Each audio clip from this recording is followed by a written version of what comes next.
Minister of Tolerance and Coexistence and Commissioner General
We are pleased to have your presence as a committed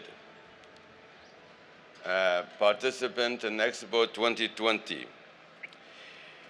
We are proud to host our Expo in the year of our nation's Golden Jubilee, sir, and offer a warm Emirati welcome to the world, home to more than 200 nationalities. The UAE fosters the principles of inclusion, cooperation, and mutual respect, and we are excited that you are joining us, sir, on this unforgettable journey. The COVID-19 pandemic has presented our global community with many challenges, but as a family of nations, we have endured despite the pandemic impacting our economies and changing our way of life. Humankind has become more resilient. Our Expo is an opportunity to further the collective work amongst nations and to build a safer and a happier future for everyone. Our theme, Mr. President, Connecting Minds, Creating the Future, sets us on the right path. As one of the fastest growing economies in East Africa and one of the countries with the youngest population in the world, Uganda's presence at Expo highlights its journey of growth and development under your able leadership, sir. Under its Vision 2040, Uganda is empowering its youth and putting them on a path of developing the country into an advanced economy that offers excellent opportunities for trade in the region. Since adopting the 2030 Agenda for Sustainable Development in 2015, Uganda has also dedicated its efforts to realizing the hopes and ambition of its people. Uganda participation under the theme Right Place, Right Time underscores it as a country of many opportunities, from its unparalleled natural beauty, endowed with a diverse wildlife and landscapes, to its strategic investment opportunities across multiple sectors.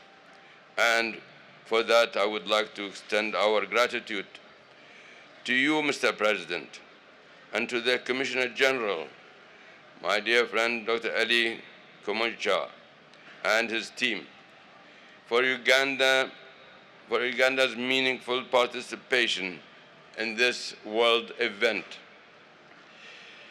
As a young nation, sir, hosting the World Expo for the first time in history in the Middle East and South Asia region, the UAE is looking to strengthening its economic and cultural ties with countries all over the world. Given that the UAE is Uganda's largest trading partner in the GCC and among its top 5 partners globally, we do look forward to working together on recovering from the implications of the COVID-19 and expect non-oil trade between our nations to surpass pre-COVID levels. Through Uganda's presence at the Expo 2020 Dubai and beyond, we also hope to expand the horizon of our partnership into new fields, practically across biodiversity, agro-processing, renewable energy, and tourism. With this, I welcome you again, President Museveni, Excellencies, ladies and gentlemen, to this historic global event, one that is a unique platform for meaningful conversations between our participants that will act as a catalyst for development and the making of the new and a better world. God bless you all. Thank you, sir. Your Highness, Sheikh Naihan, and your distinguished colleagues who are here, the Right Honorable Speaker of the Parliament of Uganda, and all the participants. First of all, I want to thank the UAE for organizing this great occasion where the world can meet and discuss about prosperity. Thank you so much. Secondly, I want to salute the UAE for really being serious people. This is a challenge to the Africans. I see the UAE people as serious people because yesterday when I arrived, they took me for COVID test and everybody was checked. In Africa, sometimes we say big people should not be checked. But here, I was very happy to see that they really believe in my line of no, all of you be checked. They are very serious people. I want you to know that.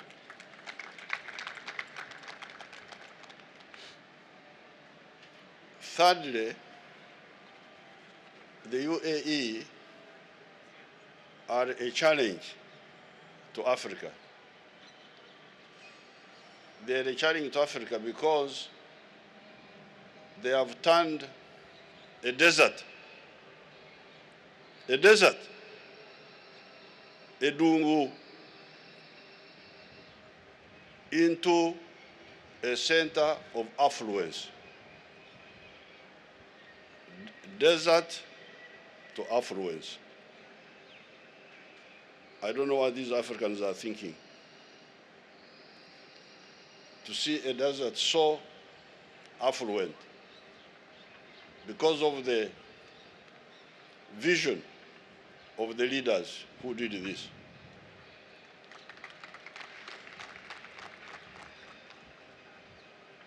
I had not come to UAE until some few years ago. And when I came here, I was surprised how these imaginative leaders turned this desert into a thriving center of affluence. Now, how much more easy it is for you from Africa, from the tropics, who have got it so easy there, when our brothers here can do so much with so little. They turned geography, just geography, into an advantage. The fact that here, when we are coming from Southeast Asia, it's like midway on the way to Europe. And they turned that into an opportunity. That's how the airlines are stopping here, even the ones from Uganda. So I want to salute you for that, for vision of your leaders.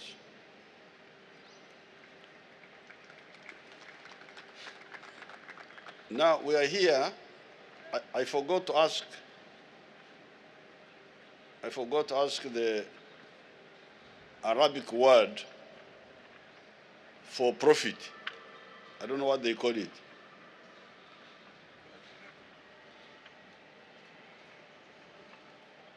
Profit. Anyway, I will get it. So I think here my contribution would be to talk about profit. How do you maximize profit, because we can't do business if you are making losses. Business must result into profit. And in order to make profit sustainably, continuously, you need 3 elements. Element number 1, you produce a good or a service, a product. It can be a good, it can be a service. That's number 1. Now, to produce a good or a service, there are some other issues which you need, which I will not go into. You need raw materials, you need labor, you need all sorts of things. But to summarize, I will simply talk of producing a good or a service. Once you do that, that good or service must be sold. So you must have a market. If you don't have a market, but you produce a good or a service, you are not going to survive business-wise. You will fail. So a good or a service, then a market. Somebody to buy what you produce or to use the service you are offering. Now, finally, you need infrastructure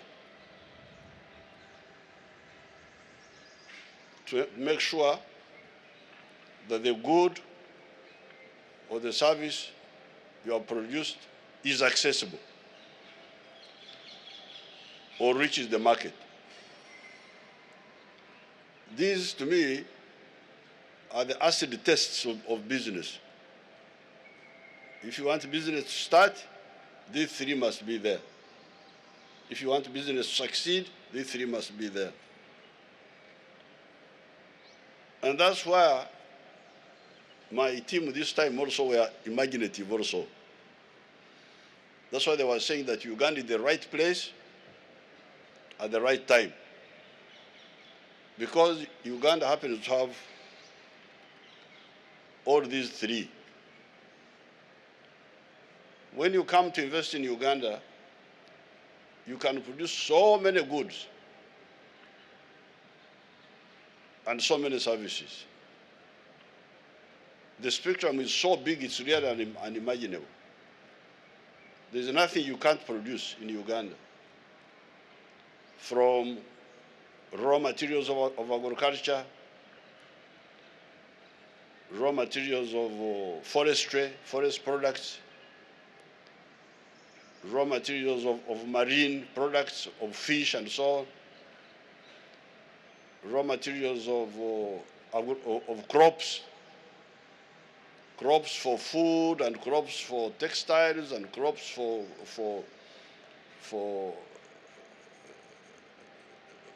coffee. Coffee is not a food, but a stimulant, a beverage for beverages. All those products are there. You can put anything you want there, you can produce. And then from minerals, from the human resource, we have also got a highly educated population with a lot of scientists and technicians. So you can also produce knowledge-based products. Now, once you produce them, the next question is, where do I sell what I produce? And that's how, again, Uganda comes in. First of all, these Ugandans are now 42 million. They are producing a lot of children, as His Highness said. Uganda has got the youngest population. They are now 42 million, but they are determined to be 100 million in the next 30 years, you can imagine. There will be 106 million by 2050. So, and I'm not worried about them. Some NGOs were worried that there are too many. I said, don't worry about them. We shall manage them. We shall handle them. But it's not just Uganda. So that market of Uganda is there. 40 million now will be 100 in 30 years. But that's not the only market. Once you produce a product in Uganda, it can be sold in the whole of Africa. Because now we have got the CFTA, Continental Free Trade Area. And Africa has now a population of 1.4 billion people. There will be 2.5 billion in 2050. So you have the market of Uganda, the market of East Africa, the market of what they call COMESA, and the market of the whole of Africa. There are still some problems of infrastructure in some of the areas, but they will be sorted out in time. Then, because of our history, we have links with the United States of America. You know, there are many Africans in the United States. In fact, one of them was the president of that country recently, if you remember. An African man took over that place. Now, because of that relationship with our people there, some years ago, we negotiated with Mr. Bill Clinton to allow our products to enter the American market tariff-free, quota-free. No tax, no limitation, no limitation of quantities. These people here, they should give you the list. I think the list is 6,500 products. One of the ladies is there. You stand up and they see you. That's one of them who is in charge of that. Give that list. Those products, you produce them in Uganda, they can enter the USA without tax, without limit as to their amount, to the quotas. Then the Europeans, we are committing revenge on them. You know, those Europeans come and invaded us, they colonized us, we kicked them out. So we are now coming back to commit revenge on them. So you buy our products. And they can't say no because they have an old debt. So there's what they call EBA, everything but arms. These people should give you that list.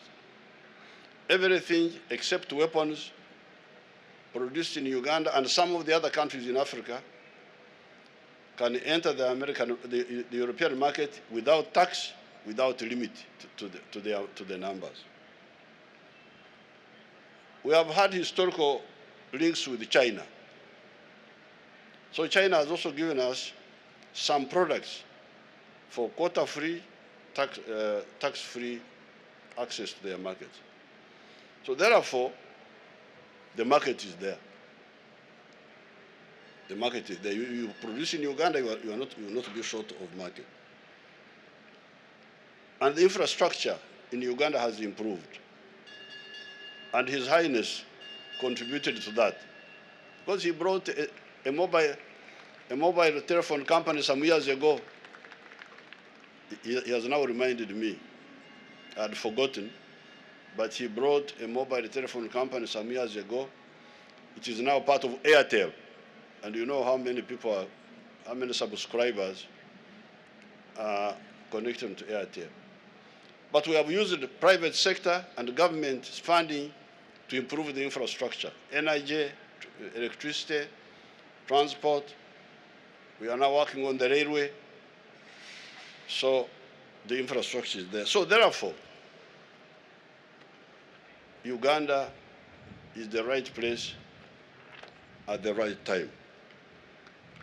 I thank the UAE for organizing this exposure, this Expo. Expo means exposure. You show, you give us opportunity to show what we have. You're welcome to Uganda. And of course, His Highness touched on the issue of cultural linkages. The Arabian Gulf is directly linked, has been directly linked to East Africa for a long time. That's why you have even a language called Swahili, which is 30% Arabic, because of the interaction between the people of Oman, the people of Yemen, even the people of Shirazi in Iran with East Africa. And therefore, really you Arabian Gulf people, Arabian Peninsula people, we regard you as our brothers and sisters across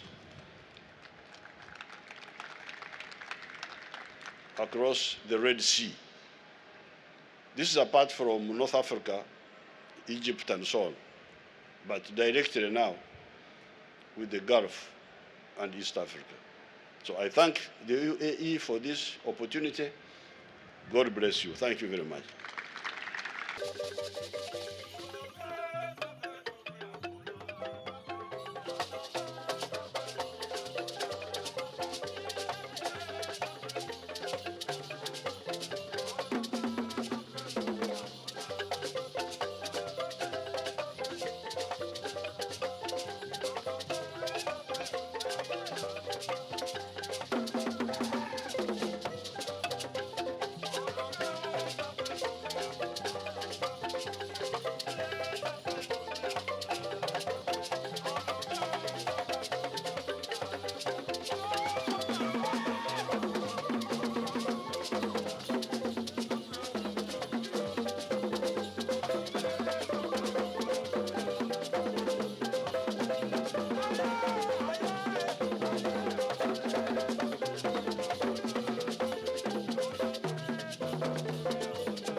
Uganda Pavilion. It's a pleasure to be with you on our National Day.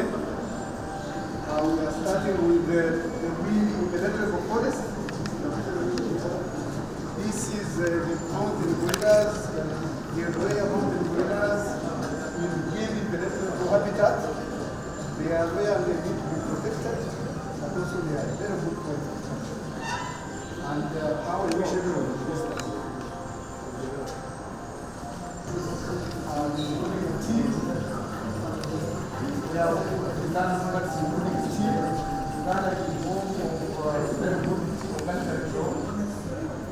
And we think this is the market of also milk. We are processing milk and Uganda has got more cows today in the world. We have more than still 45 million cows in the world. And we have Uganda tea, Uganda grown from places, and we think that Emiratis could enjoy this tea. As a matter of fact, we want to be at the ELCC that promotes coffee and tea. But also we have milk, you can mix it with milk.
Excuse me, sir.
building of